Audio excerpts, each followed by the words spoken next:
So if Marshall McLuhan was right, and he probably was, and advertising really is the greatest art form of this modern age, well, that makes Seth Godin the Damien Hirst of marketing. You know Damien Hirst? The artist who famously preserved a tiger shark in formaldehyde?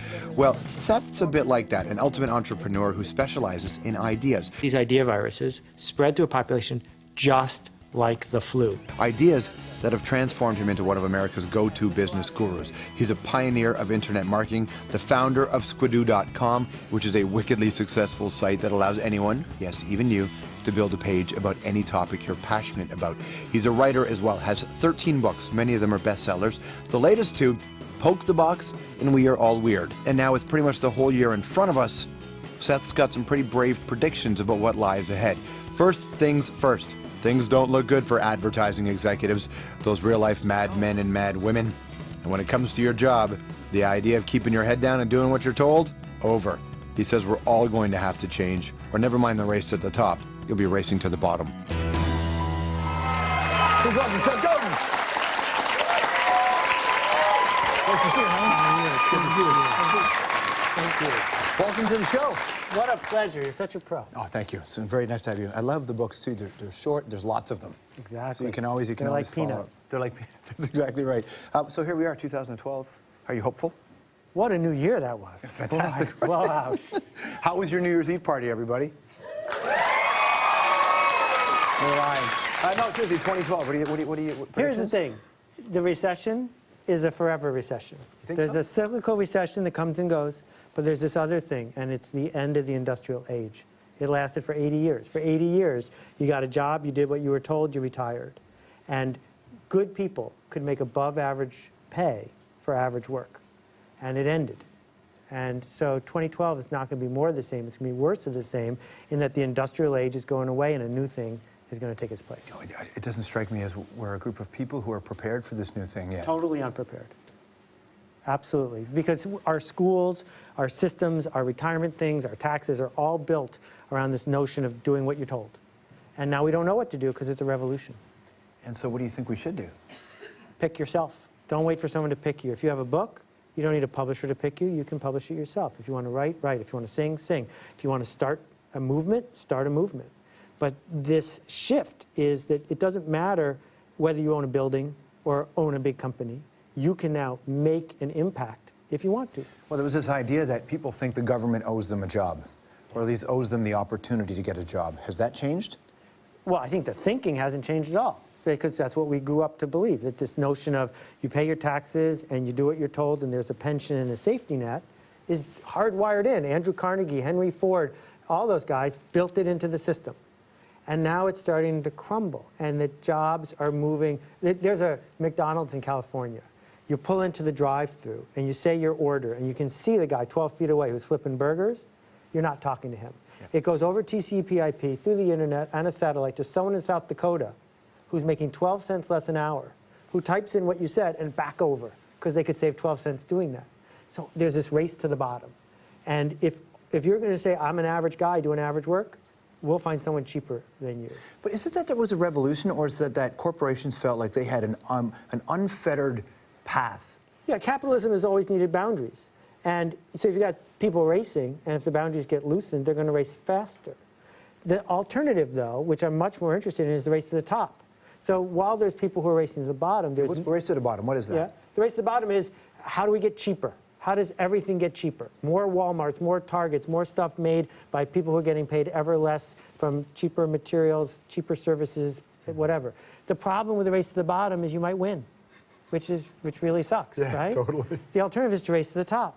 And some people are getting to race to the top because the internet and this revolutionary connection engine that we're all living with says if you can figure out how to do something interesting or unique or noteworthy, people will find you and pay you extra. Because you're not like everyone else, but cheaper. You're different than everyone and more expensive. Yeah, but the whole system needs to change. Yeah.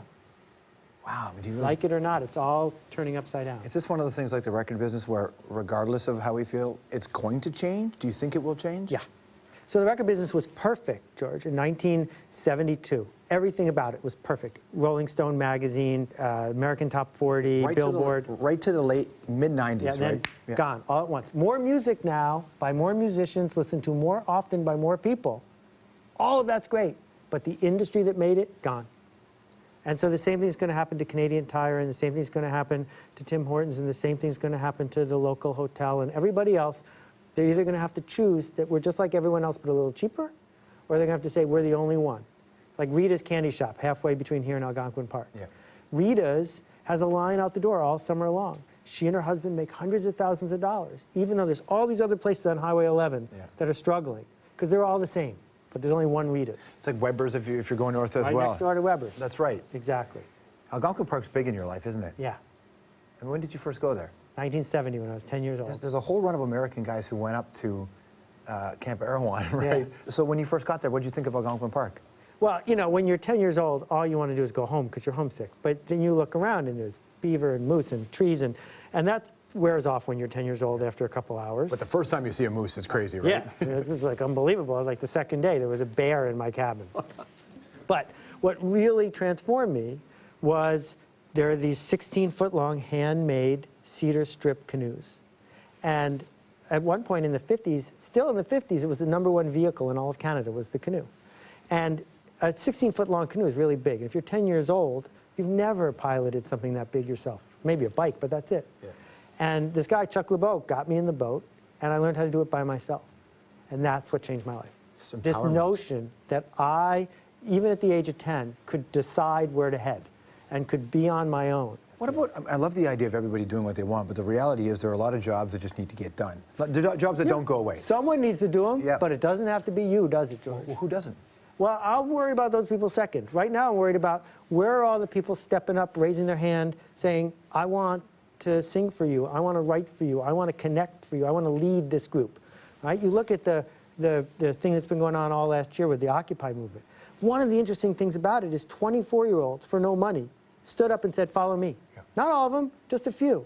Well, we can replicate that by organizing people, First Peoples, or organizing people who are really into listening to vinyl records, or whatever it is you care about. What do you think, you know, the idea of going out and doing stuff, though, and making yourself happy, doing what you want, people are just conditioned to be afraid of things, and I think our parents' generation really beat that into us. Yeah. You need stability. Like, people are just afraid of failing, isn't that it? Well, understand 20,000 guys, mostly men, at Ford Motor Company lost their job on one day. Yeah. All of them had done everything they were told, and they all lost their job. So don't tell me stability is stable, because it's not. There's part of our brain right back here, the amygdala, it's the prehistoric brain, the lizard brain. It's in charge of revenge and anger and reproduction. It's the one that makes you change your outfit before a blind date and eat a whole chocolate cake when you're depressed. Isn't it the reproduction and anger and revenge are together? Exactly, all in one little wild animal kind of thing. So you need to recognize the voice of that lizard. When it speaks up, when it freaks out because there's turbulence on the plane or because you're worried your boss's caller ID's on the phone, you need to say to the voice, thanks for letting me know, now let's move on, as opposed to having this fight with it, because that's what freezes us up. It's got a couple of books, We're All Weird and Poke the Box. Seth Godin, everybody. We'll be right back.